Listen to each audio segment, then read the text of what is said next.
La vida, el desarrollo, el crecimiento económico, el mundo necesita energía, cada vez más y más energía. Energía que, a ser posible, tiene que ser abundante, tener un suministro razonablemente seguro y ser barata. La demanda mundial de energía aumentará un 23% de aquí a 2045, según la OPEP. Y la pregunta es, ¿dónde podemos encontrar toda esa energía? Vale, lo sé.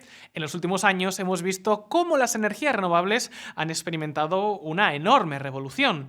De no ser más que un pequeño experimento, a convertirse en grandes protagonistas de las arterias energéticas que mueven el mundo. Sin embargo, al mismo tiempo, en los últimos años, también hemos visto noticias como estas. El debate que divide a Europa. ¿Es el gas una energía verde? 6 de julio de 2022. El Parlamento Europeo respalda el sello verde de la Unión Europea al gas y energía nuclear. Exactamente, lo habéis oído bien. Esto significa que en Europa la inversión en proyectos de gas natural se considera una inversión verde. Y eso ha hecho que nos hagamos unas cuantas preguntas. ¿Qué papel jugará el gas natural en el proceso de transición energética?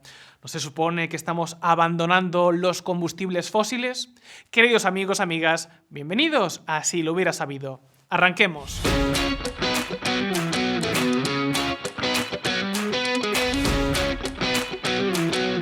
Puede que te sorprenda si tenemos en cuenta todos los proyectos de transición energética con los que nos encontramos cada 2x3. Sin embargo, el uso del gas natural en el mundo no deja de aumentar. Y de hecho, junto a la explosión de las energías renovables, la mayoría de las proyecciones indican que el gas natural será también una de las fuentes de energía de más rápido crecimiento en los próximos 20 años. Por ejemplo, los datos de la Agencia de Información de la Energía del Gobierno de Estados Unidos apuntan a que el consumo de gas natural en el mundo crecerá en torno a un 30% de aquí al año 2050. Y esto, lógicamente, tiene una explicación. El gas natural es una fuente de energía fósil, pero es mucho más limpia que el carbón o el petróleo.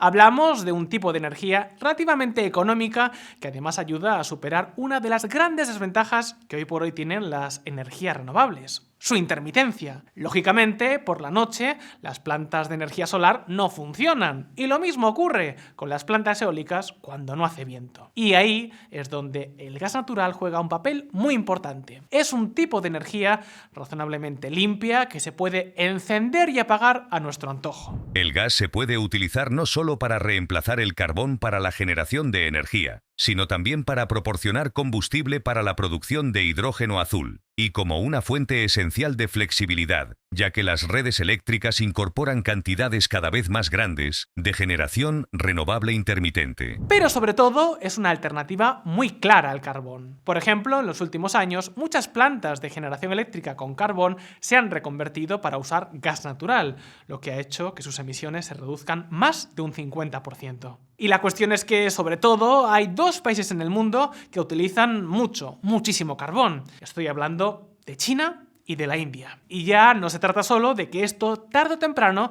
tenga que cambiar por la presión internacional, sino que el carbón está provocando incluso problemas muy serios de salud pública. ¿Queréis un ejemplo? Pues fijaos. 22 de las 30 ciudades más contaminadas del mundo están en la India. Nueva Delhi alcanzó niveles de polución 30 veces superiores a lo recomendable, según la OMS. Para que se hagas una idea de lo que estamos hablando, India y China suponen conjuntamente cerca del 70% de toda la demanda mundial de carbón. Si sustituyen ese combustible por gas natural, las emisiones de CO2 en el mundo se reducirían muchísimo más que con cualquier plan en los países desarrollados. Un pilar clave de la transición energética es reducir el consumo de carbón. Un paso crítico en esa transición es cambiar la producción de energía del carbón a un gas de muchas menos emisiones. Además, por otra parte, hasta hace unos pocos años, el problema del gas tenía que ver esencialmente con su transporte. Digamos que para que fuese viable, tenía que ser transportado por grandes gasoductos. ¿Y cuál era el problema? Que si no tenías un gran productor relativamente cerca, importar gas podía llegar a ser inviable. Sin embargo, una tecnología lo cambió todo. Estoy hablando del gas natural licuado. Amigos, ¿qué os voy a contar?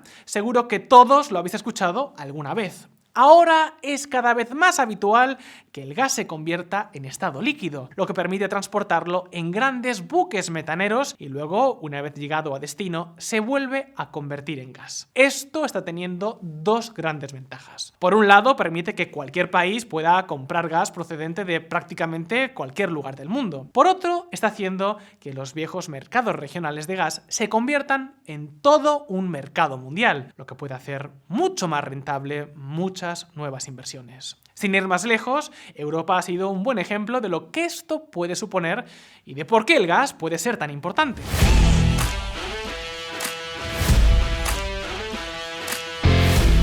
Cuando Rusia invadió Ucrania el 24 de febrero de 2022, muchos países de Europa, algunos de ellos tan importantes como la propia Alemania, se dieron de bruces contra una realidad. Su suministro energético dependía mayormente de un socio que ya no era confiable. Por eso, más allá de castigar a Rusia por la invasión de Ucrania, Europa tenía que conseguir sí o sí una alternativa al gas ruso por su propia seguridad. Eso supuso que de repente se mirara a países relativamente cercanos como Noruega o Argelia para que incrementaran su producción de gas en la medida de lo posible. Un gas que, al igual que el ruso, llega por tuberías. Sin embargo, el auténtico protagonista de toda esta historia, el que realmente le ha permitido a Europa sobrevivir sin los suministros de Rusia, ha sido el gas natural licuado. De repente Europa comenzó a correr para poder importar la mayor cantidad de GNL posible, hasta el punto que hoy el viejo continente representa ya algo más del 30%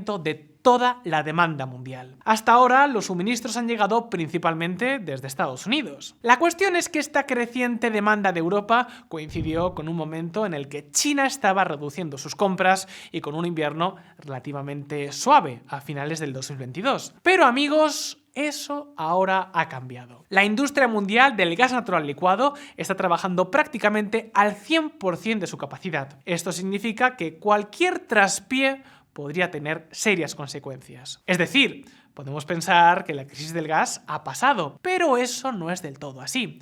Podríamos tener un invierno particularmente frío, podría desatarse algún nuevo conflicto que afectara al suministro de Europa. Pensad en Libia, Argelia o incluso una posible guerra entre Azerbaiyán y Armenia. También podrían producirse problemas y fallos repentinos en la infraestructura e incluso sabotajes. Este que veis en pantalla es un mapa con las tuberías que abastecen de gas a Europa desde Noruega. Por ahí llega más del 40% de todo el gas que abastece al viejo continente. Es decir, un problema con algunas de esas tuberías y se podría desatar una enorme crisis. Y ojo que últimamente hemos visto noticias como estas. Finlandia atribuye a un sabotaje una fuga en un gasoducto que conecta con Estonia. El gas se dispara en Europa tras las sospechas de sabotaje al gasoducto finlandés. El caso es que todo esto hace que Europa necesite más fuentes de gas natural licuado y fuentes más diversificadas. Claro que no se trata tan solo de Europa, ni mucho menos.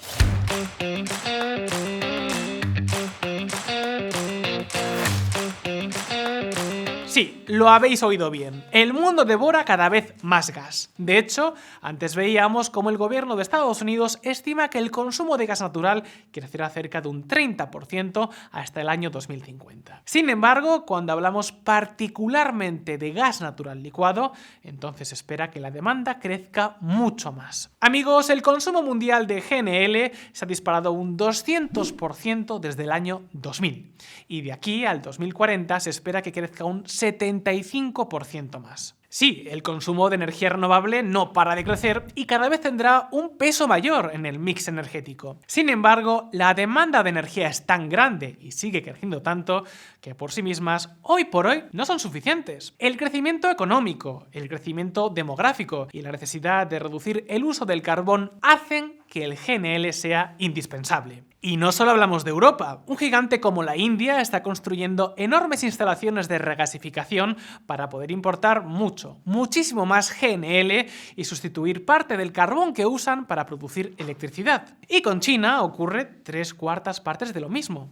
El gigante asiático se ha convertido en el líder mundial de las energías renovables. Pero el problema es que su demanda de energía está creciendo tanto que estas no son suficientes. Por supuesto, todo esto que os estamos contando implica algo muy importante, y es que en los próximos años hará falta una enorme cantidad de inversión para poder suministrar todo el gas que se demanda en las condiciones que se necesita. Por ejemplo, un reciente informe de la consultora Wood Mackenzie apunta a que hará falta una inversión en la industria del gas adicional a la que ya existe de unos 400.000 millones de dólares tan solo durante la próxima década.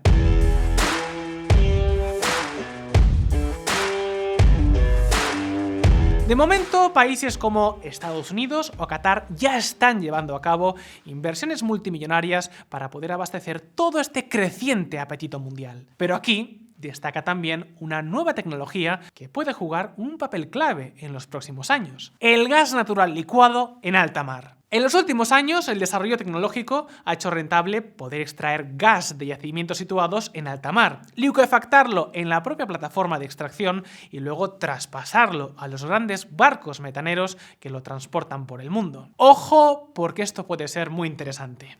No solo podría habilitar muchos más yacimientos, sino que también y sobre todo puede ayudar a diversificar mucho las fuentes de origen. Al fin y al cabo, si hemos aprendido una lección con todo lo ocurrido con Rusia, es que la seguridad energética es importante. ¿Y por qué os comentamos todo esto aquí, en Si lo hubiera sabido? Pues básicamente hablamos de un cambio estructural que puede deparar muchas oportunidades para los inversores. Ahí lo dejamos.